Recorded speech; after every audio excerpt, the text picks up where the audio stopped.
बिस्मिल्लाहिर्रहमानिर्रहीम। आज हम पढ़ेंगे मालिश की इक़साम। पिछले लेक्चर में हमने मालिश की डेफिनेशन देखी थी और साथ में उसकी अफ़ादियत और अहमियत के बारे में पढ़ा था।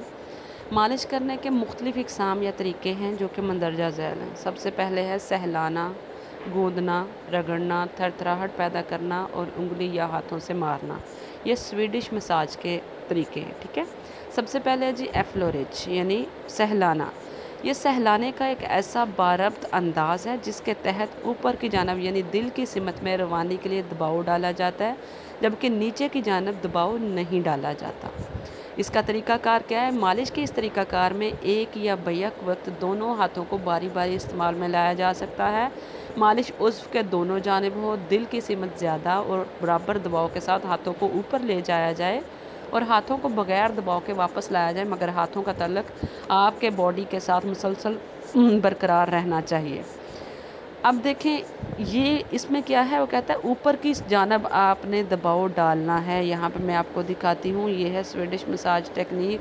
सबसे पहली है जी एफ्लोरिज। देखें उसमें क्या कर रहा है, दिल की सिमत में वो अपने हाथों से दबाव डाल रहा है, ये आप देख सकते हैं। ठीक है, इसकी वाज़े एक पिक दिखा देती हूँ। ये देखें, ऊपर की सिमत दोनों हाथों से या एक हाथ से बैक वक्त वो क्या कर रहा है, दबाव डाल रहा है, ये हार्ट की सिमत में। ठीक है, ये आपको नज़र आ रहा होगा। ठीक, ये क्या है, एफ्लोरिज यानी सहलाना। अब इसके जो हैं आगे पढ़ते हैं हम कि असरात क्या क्या होते हैं। नाखालिस खून वरीदों के ज़रिए दिल की सिमत तेज़ी से रवां होता है। इसी वजह से फासिद मादों का जल्दी से मुतासरा जगह से अखराज होता है। इसके नतीजे में खालिस खून ग़ज़ाइयत बख्श अज्ज़ा की फ़राहमी को मुमकिन बनाता है, यानी इस तरीक़ाकार से दौरान खून तेज़ हो जाता है। डेफ़िनेटली जब हम ये तरीक़ाकार करेंगे, दिल की रवानी की से जिस तरफ खून जो है वो फ़्लो उसका है, जा रहा है ब्लड आपके हार्ट की तरफ, उस तरफ आप उसको प्रेस करेंगे, अपने बॉडी को जो वेन्स और आर्टरीज़ हैं उन पे दबाव पड़ेगा, तो जो दिल की सिमत खून की रवानी है वो तेज़ हो जाएगी और इससे क्या है, जितने भी फासद मादे हैं वो जल्द से जल्द हार्ट की तरफ पहुंच जाएंगे। वहाँ से साफ़ होने की गर्ज से दोबारा से फेफड़ों की तरफ चले जाएंगे और वहाँ से कुछ जो है वो सांस के ज़रिए बॉडी से बाहर खारिज हो जाएंगे और कुछ जो है वो दोबारा से साफ़ होकर वापस हार्ट की तरफ आ जाएंगे। प्योरीफाइड ब्लड जो है वो ऑक्सीजनेटेड ब्लड आपके हार्ट की तरफ आ जाएगा। ठीक है, इससे क्या है, दिल का जो ये दौरान खून है वो तेज़ हो जाएगा और ग़ज़ाइयत बख्श खून जो है वो पूरे के पूरे बॉडी को मिल जाएगा। जी, नेक्स्ट है ज़लाती थकन, अज़ा का सूज जाना, आम कमज़ोरी, वरीदों की सोजिश, सर्दी की वजह से जिस्म का सुन्न हो जाना और दिल के अमराज में फालिज और ज़दा अज़लात की बहाली की गर्ज से एफ्लोरिज के तरीक़ाकार से खातर खा अफ़ादा जो है इस्तिफ़ादा हासिल किया जा सकता है। किस किस मसले में, सबसे पहले अगर आपका बॉडी टायर्ड है तब आपके बॉडी जो मुख्तलिफ आपके जो बॉडी के अज़ा हैं अगर उनमें स्वेलिंग हो जाती है, वीकनेस है, कोई आपकी जो वेन्स हैं वो स्वेल हो गई हैं, सर्दी की वजह से जिस्म अगर सुन्न हो गया है, दिल के अमराज में और फालिज और अज़लात की बहाली की गर्ज से जो है इस तरीक़ाकार को हम जो है वो बहुत ज़्यादा बेहतर समझते हैं और इससे जो है वो इस तरीक़ाकार से जो आपकी खून की रवानी है वो तेज़ हो जाएगी और आपका जो प्रॉब्लम है वो सही हो जाएगा। ये अंदाज़ तरीक़ा चोटों के बायस लाहक होने वाले यानी इज़लाती तशन्नुज यानी या खिंचाव, मोच या इज़लाती तनाव से निजात के लिए भी मुफीद साबित होता है। यानी आपको कोई चोट लग गई है, उसकी वजह से आपके मसल्स में खिंचाव की कैफियत है, टेंशन सी बनी हुई है, तन गए हैं उसमें, या आपको मोच हो गई है पाँव में, तो ये उस तरीक़ाकार के उसके इलाज के घर से भी इस तरीक़ाकार को इस्तेमाल किया जाता है। जोड़ों के दर्द के ज़मन में दौरान खून में तेज़ी फासद मादों के अखराज के बायस आराम को यकीनी बनाती है। मालिश का ये तरीक़ाकार असाबी निज़ाम के लिए बेहद तक़वियत का बायस बनता है। असाबी रेशों को सुकून और तस्कीन की कैफियत का एहसास होता है। गैर ज़रूरी तनाव ख़त्म हो जाता है, दर्द में आपको फ़र्क महसूस होगा और असाबी सोजिश यानी जो आपके नर्वस सिस्टम की सोजिश है, स्वेलिंग है, वो भी ख़त्म हो जाएगी। नींद की कमी होगी या असाबी दर्द वगैरह, अगर इस तरह का जो भी आपको इशू है वो इससे सब रिज़ॉल्व हो जाएगा। ठीक है, नेक्स्ट हमारा तरीक़ाकार है पेट्रोइज, मरोड़ना, निचोड़ना या खींचना। ये जिस्मानी बाफ्तों का बारब्त अंदाज़ है। इस तरीके से इसमें जुम्बश दी जाती है कि नरम बाफ्तों को पकड़ते हुए उठाया, मला और फिर छोड़ दिया जाता है। लाइक दैट आटा गूंदने की कैफियत, ठीक है। उसमें आप पहले आटे को उठाते हैं, उसको रब करते हैं, फिर उसको छोड़ देते हैं। तो सेम लाइक दैट आपके ये प्रेटिसेज का मेथड है, जिसमें आपने क्या करना है, आपने अपने बॉडी को मसाज देना है। इस अंदाज़ में एक हाथ, दोनों हाथ या फिर सिर्फ उंगलियों का इस्तेमाल किया जाता है। इसमें क्या है, आपको ये भी मैं आपको दिखा देती हूँ इसका तरीक़ाकार करने का। ये देखें, ये वाला मेथड। इसमें क्या है, आपने पहले बॉडी को जो मसल है उसको उठाया, लिफ्ट किया, फिर उसको आपने जो है, ये देखें, ये पकड़ा हुआ है उसने, फिर उसको मलना है और देन उसको छोड़ देना है, ठीक है जी। इसके फ़ायदे क्या हैं? दौरान खून जो है वो तेज़ हो जाता है और दिल की जानब उसकी रवानी बढ़ जाती है। शरीयानों में जो खून की रफ़्तार है वो भी तेज़ हो जाएगी और दौरान खून में तेज़ी आने से बॉडी जो है वो फ्रेश हो जाता है। जब बाफ्तें यानी आपके जो बॉडी टिश्यूज़ हैं और खून की नालियों को इस अंदाज़ के तहत बार बार जुम्बश दी जाती है, ख़ुसूसन जब दबाव की शिद्दत में ख़ातर ख़्वाह इज़ाफ़ा किया जाता है, तो कीमियाई जो मादे हैं उनका बॉडी से अखराज हो जाता है और दौरान खून में तेज़ी पैदा होती है। दौरान खून में इजाफे के सबब पसीना के गदूदों की फालियत बढ़ जाती है, फासद मादों का अखराज जो है वो तेज़ी से हो जाता है। दौरान खून में तेज़ी के बायस तवानाई बख्श अज्जा की फ्राहमी में इजाफा लाजमी अमर है। इस मालिश के अंदाज से आम कमज़ोरी, थकन, उज़लाती कमज़ोरी, दौरान खून में जो रुकावटों की दूरी, उज़लाती तनाव में कमी और असाबी निज़ाम पर अच्छे असरात मुरतब होते हैं। इस अंदाज से मोटापे से निजात भी मिल सकती है। ज़्यादा दबाने से जिल्द के नीचे जो मौजूद चर्बी की तहें हैं वो जो है वो ख़त्म होना शुरू हो जाती है और मोटापे में कमी वाज़ेह तौर पर यहाँ पे हो जाती है, ठीक है।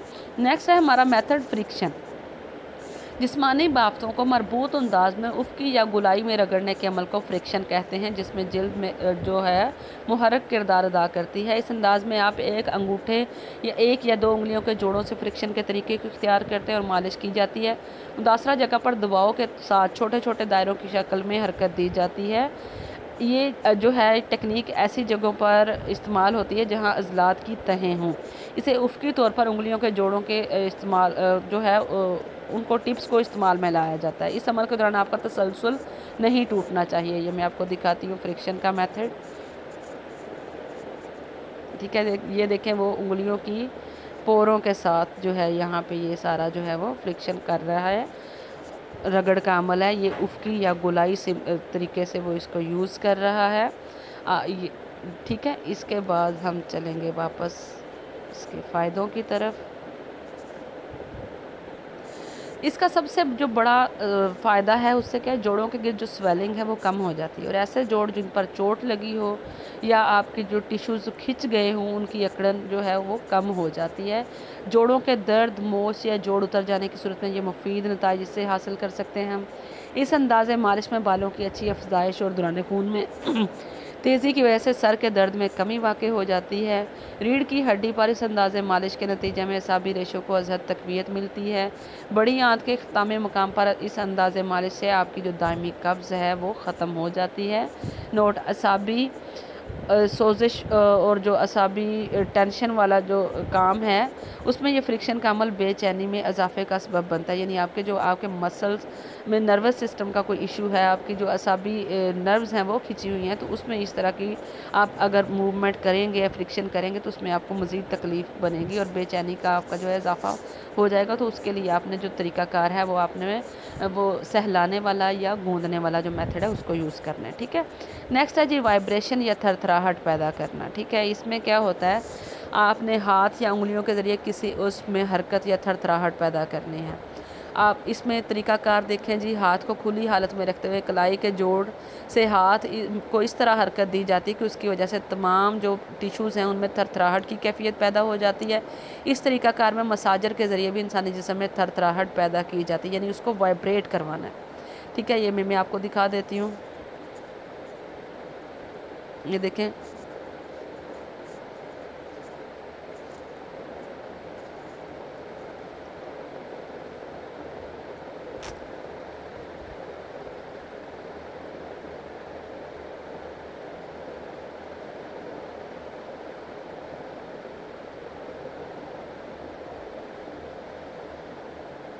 ये देखें वाइब्रेशन।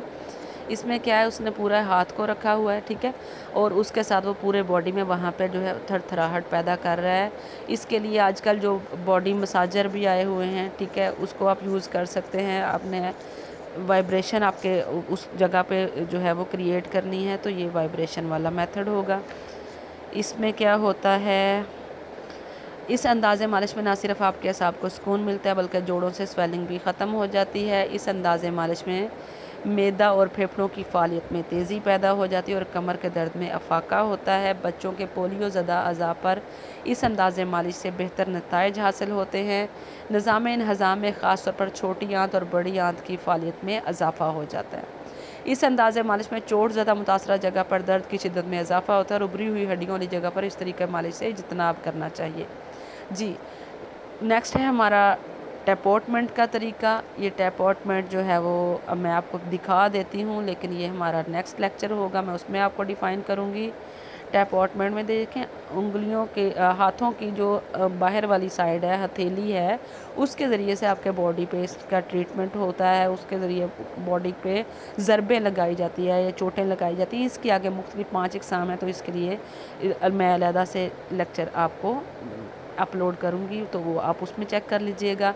तो आज के लिए ये एफ्लोरेज और उसके बाद था हमारा गोंदना यानी पेट्रोइज का मेथड, और उसके बाद हमने पढ़ा फ्रिक्शन और ये वाइब्रेशन, ठीक है। नेक्स्ट इंशाल्लाह हमारा लेक्चर होगा टैपोटमेंट में। जी, थैंक यू सो मच।